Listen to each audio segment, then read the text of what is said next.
இன்னைக்கு chicken Manchurian எப்படி செய்யறதுன்னு பார்க்கலாம்.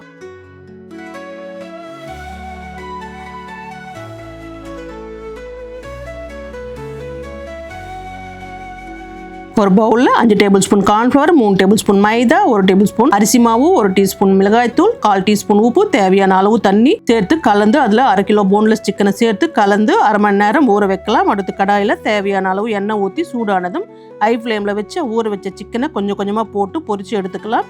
அடுத்து கடாயில் 3 டேபிள் ஸ்பூன் எண்ணெயை ஊற்றி சூடானதும் பொடியாக கட் பண்ண 1 இன்ச் இஞ்சி, 10 பல் பூண்டு, 4 பச்சை மிளகா போட்டு வதக்கி பொடியாக கட் பண்ண ஒரு பெரிய சைஸ் வெங்காயத்தை போட்டு வதக்கி பொடியாக கட் பண்ண ஒரு பெரிய சைஸ் குடமிளகாய் சேர்த்து 1 நிமிஷம் வதக்கிக்கலாம். அடுத்து 3 table spoon tomato sauce, 1 table spoon soya sauce, 1 table spoon schezwan sauce, 1 table spoon vinegar, 1/4 teaspoon வெள்ளை மிளகு பொடி, 1/2 டீஸ்பூன் சர்க்கரை, 1 டீஸ்பூன் உப்பு, 1 சிட்டிகை ஃபுட் கலர் போட்டு கலந்து ஃப்ரை செஞ்சு வச்ச சிக்கனை போட்டு கலந்து பொடியாக கட் பண்ண வெங்காயத்தால் போட்டு கலந்து இறக்கின ஃபென்டாஸ்டிக் சிக்கன் மஞ்சூரியன் ரெடி.